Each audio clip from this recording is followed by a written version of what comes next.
আসসালামু আলাইকুম। আশা করি সবাই ভালো আছেন।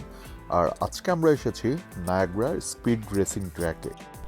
আর এই স্পিড রেসিংটা নায়াগ্রার অন্যতম একটা আউটডোর অ্যাডভেঞ্চার, যেটা আপনাকে অবশ্যই ট্রাই করতে হবে। তো সেই জন্য আমিও চলে আসলাম স্পিড রেসিং ট্র্যাকে এই ট্র্যাকটার অ্যাডভেঞ্চার উপভোগ করার জন্য। তো ভাবলাম সেই সাথে আপনাদের জন্য একটা ভিডিও করি, যে এক্সাইটমেন্টটা বা যে অ্যাডভেঞ্চারটা অন্তত আমি করেছি সেটা যেন আপনাদের সাথে একটু শেয়ার করতে পারি। তো এই স্পিড রেসিং ট্র্যাকে মূলত এই রকম দেখতে পাচ্ছেন যে ছোট ছোট গাড়িগুলো, এই রকম অসংখ্য গাড়ি, তিনটা ট্র্যাক আছে। সেই ট্র্যাকগুলো দিয়ে হচ্ছে তারা ঘুরে তারপরে আবার এই জায়গাতে এসেই শেষ করে। তার মানে এখান থেকেই শুরু, এখান থেকেই শেষ। তো যারা অলরেডি ট্র্যাকে ছিল তারা হচ্ছে এখন ডকিং করছে, এবং আরেকটি গ্রুপ যারা অলরেডি ওয়েট করছে লোডিং ডকে, তারা হচ্ছে যাবার জন্য প্রস্তুত হয়ে আছে।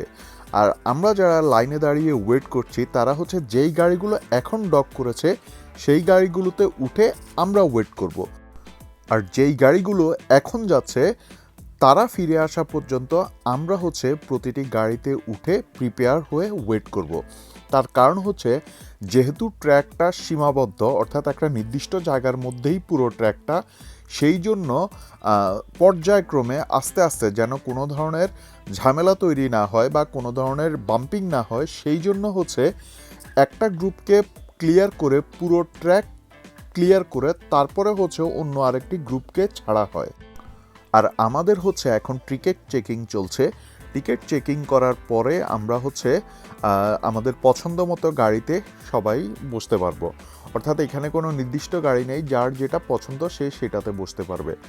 তো আমার পছন্দ হয়েছে এই গাড়িটা, আমি এই গাড়িতে উঠেছি। আর দেখুন, সেফটি কিট হিসাবে এখানে হেলমেট দেওয়া হয়েছে।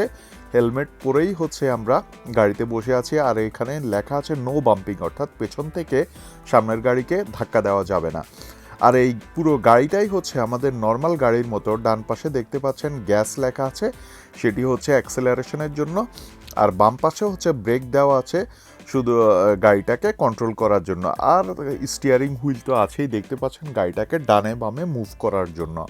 তো এই যে দেখতে পাচ্ছেন, আমিও অলরেডি এনজয় করছি। যেহেতু আমরা ট্র্যাক থেকে বের হওয়ার সময় আমার আর ভিডিও করার সুযোগ নেই, সেই জন্য আর ভিডিও করা হয়নি।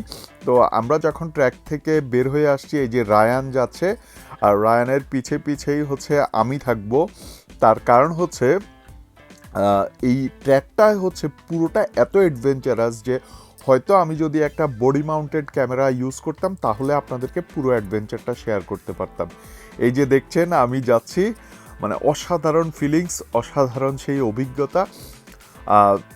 ইনশাল্লাহ নেক্সট টাইম আমি যখন আবার এই ট্র্যাকটা অ্যাডভেঞ্চার করতে যাব, তখন হচ্ছে অবশ্যই একটা বডি মাউন্ট ক্যামেরা থাকবে, যেন পুরো ট্র্যাকের পুরো ভিডিওটা আপনাদের জন্য শেয়ার করতে পারি।